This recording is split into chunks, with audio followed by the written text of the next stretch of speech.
കർത്താവിന്റെ മഹത്വം ഇവിടെ ശുശ്രൂഷിക്കുന്ന കർത്താവിന്റെ വിലപ്പെടുവാസം പ്രിയ ശിവ ഭാസ്കർ സ്തോത്രം. കർത്താവിന്റെ ആശ്രമാവിൽ ഭാസ്കർ ഇവിടെ ആയിരിക്കുന്ന ശ്രേഷ്ഠരായ ദൈവമക്കൾ എല്ലാവർക്കും യേശു കർത്താവിന്റെ നാമത്തിൽ വന്ദനം. ഒരു പ്രാവശ്യം കൂടെ നിങ്ങളുടെ നടുവിൽ ശുശ്രൂഷയ്ക്കായി കർത്താവ് ഒരുക്കിയ നല്ല അവസരത്തെ ഓർത്ത് നന്ദിയോടെ സ്തോത്രം ചെയ്യുന്നു. കർത്താവിന്റെ ദാസൻ പറഞ്ഞതുപോലെ ഞങ്ങള് കേവലക്കര സഭയോടുള്ള ബന്ധത്തിൽ സ്തോത്രം ഒരുമിച്ചായിരിക്കാൻ കർത്താവ് കൃപ നൽകി. സ്തോത്രം. ഇവിടെ ഇതിന് മുൻപ് ഒന്ന് രണ്ട് തവണ കടന്നു വന്ന് ശുശ്രൂഷിപ്പാനുള്ള അവസരം ഉണ്ടായല്ലോ. ദൈവാത്മാവ് നമ്മോട് ഇടപെട്ട ദൈവമാണ്. ഇനിയും നമ്മോട് ഇടപെടാനിടയാണ്. പ്രാർത്ഥനയോടെ നമുക്ക് കർത്താവിന്റെ മുഖത്തേക്ക് നോക്കണം. കർത്താവ് നമ്മുടെ നടുവിലുണ്ട് എന്നുള്ളതാണ് നമ്മുടെ യോഗത്തിന്റെ പ്രത്യേകത. കരവീർത്തി കർത്താവിൽ മാത്രം. ഹല്ലേലൂയ. സ്തോത്രം. ഞാൻ ഈ ദിവസങ്ങളിൽ ശമൂവേലിന്റെ 2-ാം പുസ്തകം അതിന്റെ 22-ാം അധ്യായം വായിച്ചപ്പോൾ ദൈവത്തിന്റെ ആത്മാവിന്റെ ഹൃദയത്തിൽ നൽകിയ ഒരു സന്ദേശമാണ് ഞാൻ ശുശ്രൂഷിക്കുന്നത്. ശമൂവേലിന്റെ 2-ാം പുസ്തകം 22-ാം അധ്യായം 18, 20, 21 വാക്യങ്ങൾ.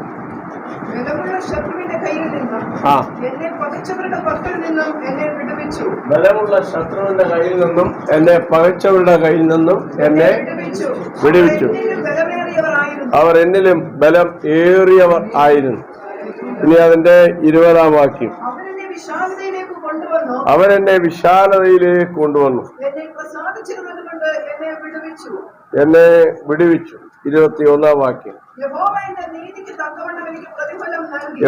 എന്റെ നീതിക്ക് തക്കവണ്ണം എനിക്ക് പ്രതിഫലം നൽകി,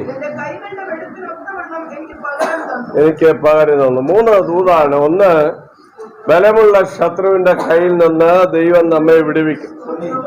He rescued me from my strong enemy. 2, അവൻ എന്നെ വിശാലതയിലേക്ക് കൊണ്ടുവന്നു. ദൈവം നമ്മെ വിശാലതയിലേക്ക് കൊണ്ടുവരും. He brought me out into a broad place. ഒരു വിശാലമായ സ്ഥലത്തേക്ക് അവൻ എന്നെ കൊണ്ടുവരും. 3, യഹോവ എന്റെ നീതിക്ക് തക്കവണ്ണം എനിക്ക് പ്രതിഫലം നൽകി. ദൈവം നമുക്ക് പ്രതിഫലം നൽകി നമ്മളെ മാനിക്കും. The Lord dealt with me according to my righteousness. എന്റെ നീതിക്കൊത്തവണ്ണം, എന്റെ കൈകളുടെ വെടിപ്പിനൊത്തവണ്ണം ദൈവം എനിക്ക് പ്രതിഫലം തരും എന്ന് പറയുക. ഇത്ര പേർക്ക് ഈ ദൂത് വിശ്വസിക്കാൻ കഴിയും? ആമേൻ. സ്തോത്രം. വാസ്തവത്തിൽ ദാവീദ് അത് പറയുമ്പോൾ ഏതാണ്ട് ജീവിത സായാഹ്നമായിരിക്കണം.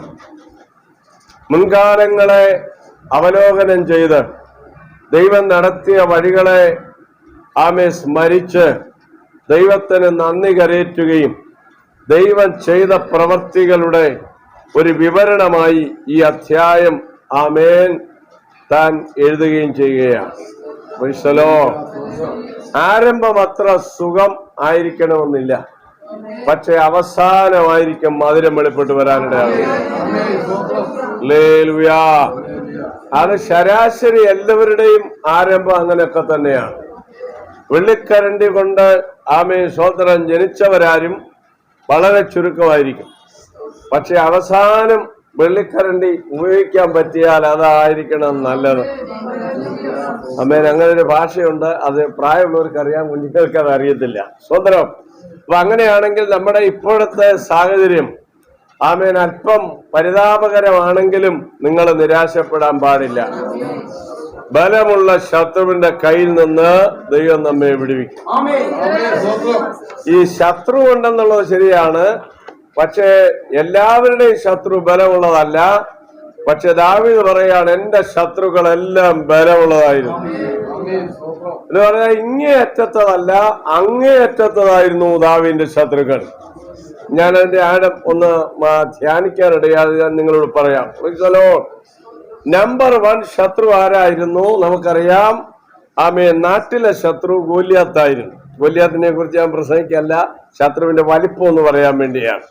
1 ശമൂവേൽ 17-ന്റെ 4 മുതൽ 6 വരെ നാം വായിക്കുമ്പോൾ, 1 ശമൂവേൽ 17-ാം അധ്യായം വേഗം വായിക്കണം. 4 മുതൽ 6 വരെ.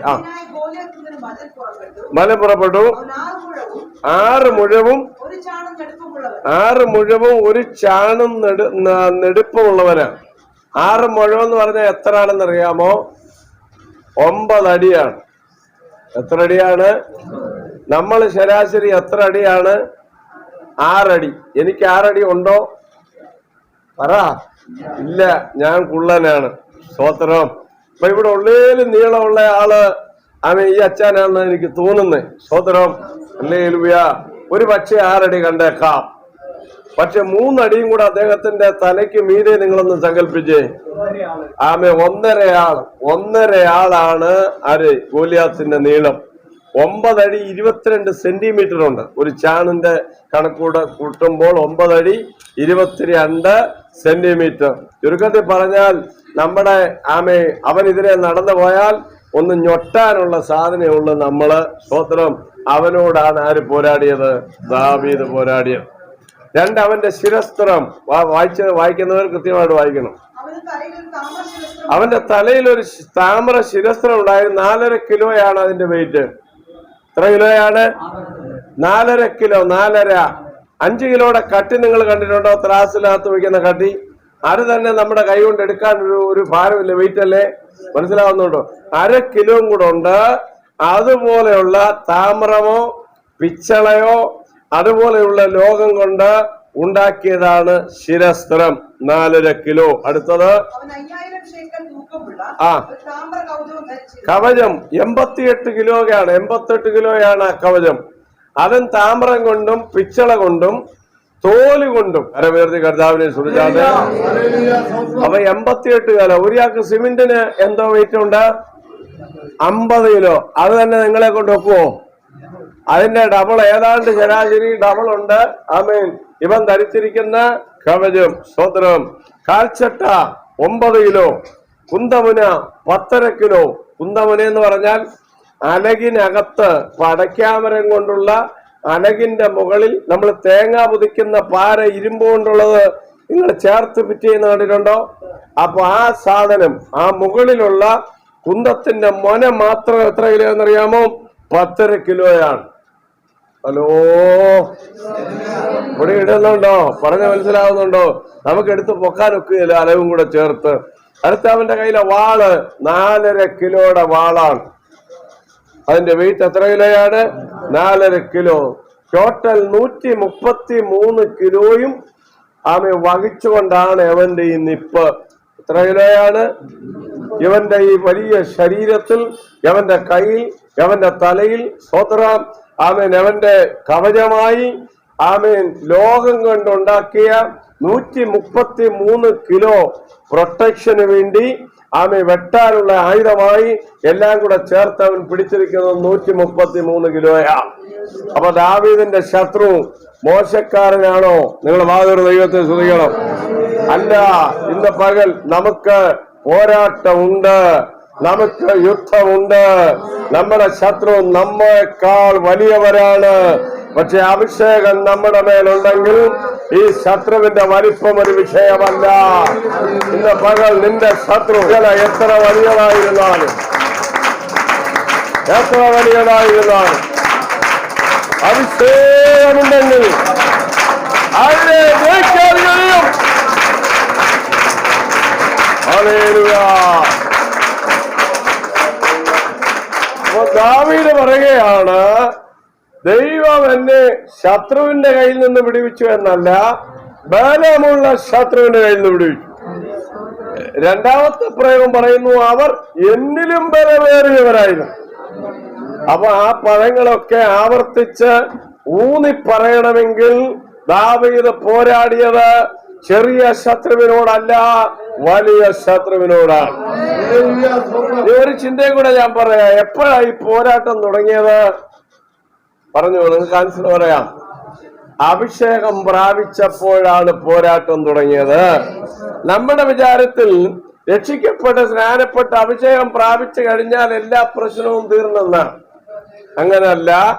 രക്ഷിക്കപ്പെട്ട് സ്നാനപ്പെട്ട് അഭിഷേകം പ്രാപിച്ചു കഴിയുമ്പോൾ നമ്മൾ യുദ്ധം ചെയ്യാൻ പഠിക്കുകയാണ്, അഭ്യസിക്കാൻ തുടങ്ങുകയാണ്. പോരാടാൻ തുടങ്ങുകയാണ്. ലോകത്തോട് പോരാടാൻ, ജഡത്തോട് പോരാടാൻ, പിശാചിനോട് പോരാടാൻ, പാപത്തോട് പോരാടാൻ നമ്മൾ പഠിക്കുകയാണ്. Praise the Lord. അപ്പോൾ ഒന്ന്, നമ്പർ 1 ഗോലിയാത്ത്. അടുത്ത ശത്രു ആരാന്നറിയാമോ? ശൗല്. ശൗല് ശ്രദ്ധിക്കണം. ശൗലിന്റെ പ്രത്യേകത എന്താണ് നിങ്ങൾക്ക് പറയാം. ഞാൻ തന്നെ പ്രസംഗിച്ചുകൊണ്ട് പോകുന്നതിനേക്കാൾ നിങ്ങൾക്ക് ആൻസർ പറയാം. സ്പെഷ്യാലിറ്റി പറയാം. ഒന്ന്, അവൻ രാജാവാണ്. 2, അവൻ എല്ലാവരെക്കാളും തോൾ മുതൽ പൊക്കമേറിയവനാണ്. എത്ര 1000 ജനം നിന്നാലും സ്വതറാം ഹല്ലേലൂയ ശാമിൻ ഇവിടം വരെ, ശൗലിന്റെ ഇവിടം വരെ ഉള്ളൂ. അതിനേക്കാളും മീതെയാണ് ആര്? ശൗല്. അപ്പൊ ശൗല് സാധാരണക്കാരനാണോ? അല്ല. ആമേൻ. 2, ശൗല് രാജാവാണ്. രാജാവാകുമ്പോൾ രാജാവിന്റെ പദവി ഉപയോഗിക്കും പോരാട്ടത്തിന്. കൊട്ടാരത്തിന്റെ പദവി ഉപയോഗിക്കും. അവന്റെ ആയുധങ്ങൾ മുഴുവൻ ഉപയോഗിക്കും. അവന്റെ സേനയെ മുഴുവൻ ഉപയോഗിക്കും. അവന്റെ പണം മുഴുവൻ ഉപയോഗിക്കും. ഒരു സ്ഥാനത്തിരിക്കുന്ന രാജാവിന്റെ മുഴുവൻ സൗകര്യങ്ങളും ഉപയോഗിച്ച ഒരു ദാവീദിന് നേരെ പോരാടുകയാണ്. ഇന്ന് പകൽ നിനക്കെതിരെ ചില സ്ഥാനത്തിരിക്കുന്നവർ നിന്റെ നന്മയ്ക്കെതിരെ പോരാടിയെന്ന് വരാം. പക്ഷെ ഭയപ്പെടരുത്, അതിനും വലിയവൻ നിന്നോടൊപ്പം ഉണ്ട്. ഇനി ശൗൽ ഏത് ഗോത്രക്കാരനാണ്? ഏത് ഗോത്രക്കാരനാണ്? ബെന്യാമിൻ. ബെന്യാമിൻ എന്ന വാക്കിന്റെ അർത്ഥം എന്താണ്? കടിച്ചു കീറുന്ന. അപ്പോ ദാവീദ് പോരാടുന്ന ആരോടാണ്?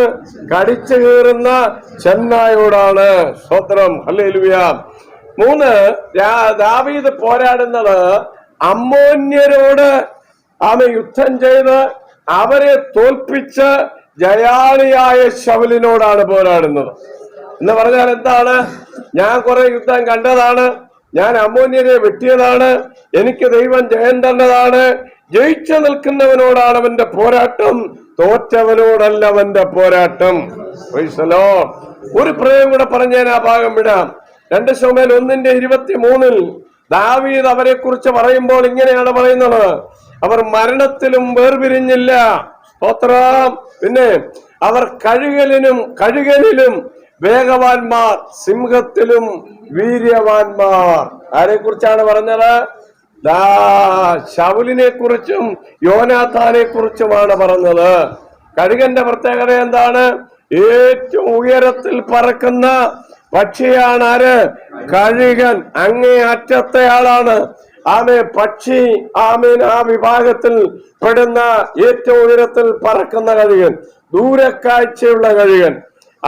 ചിറകുകൾ വീണ്ടും പുതുക്കുന്ന കഴുകൻ, ദീർഘായുസ്സുള്ള കഴുകൻ, ഇരപിടിച്ച് കയറുന്ന കഴുകൻ, പർവ്വതങ്ങളെ വകവയ്ക്കാത്ത തടസ്സങ്ങളെ അതിജീവിക്കുന്ന കഴുകൻ, കുഞ്ഞുങ്ങളെ പരിശീലനം കൊടുത്ത് പറക്ക പഠിപ്പിക്കുന്ന കഴുകൻ. ഹല്ലേലൂയ. എവിടെ മാംസമുണ്ടോ അവിടെ കഴുകനുണ്ട്. ഹല്ലേലൂയ. അവർ കഴുകനിലും വേഗവാന്മാർ. ഇടുന്നുണ്ടോ? അടുത്ത പ്രയോഗം പറയുന്നു, അവർ സിംഹത്തിലും വീര്യവാന്മാർ. സിംഹമാരാണ്? കാട്ടിലെ രാജാവാണ്. സിംഹത്തിന്റെ പ്രത്യേകത എന്താണ്? കടിച്ചു കീറുന്നതാണത്. ചാടി വീഴുന്നതാണത്. ദാവീദിന് നേരെ ചാടി വീണിട്ടുണ്ട്. ശിംശോന് നേരെ ബാലസിംഹം ചാടി വീണിട്ടുണ്ട്. അപ്പോ ദാവീദിന്റെ ശത്രുവും സിംഹത്തെ പോലെയുള്ളവനായിരുന്നു. ഹലോ. ഇന്ന് പകൽ നിനക്ക് നേരെയുള്ള ചില പൈശാചിക മണ്ഡലങ്ങൾ, ചില മാനുഷിക മണ്ഡലങ്ങൾ, വിരോധമായി നിൽക്കുന്ന ചില വെല്ലുവിളികൾ വീര്യമുള്ളവരോട്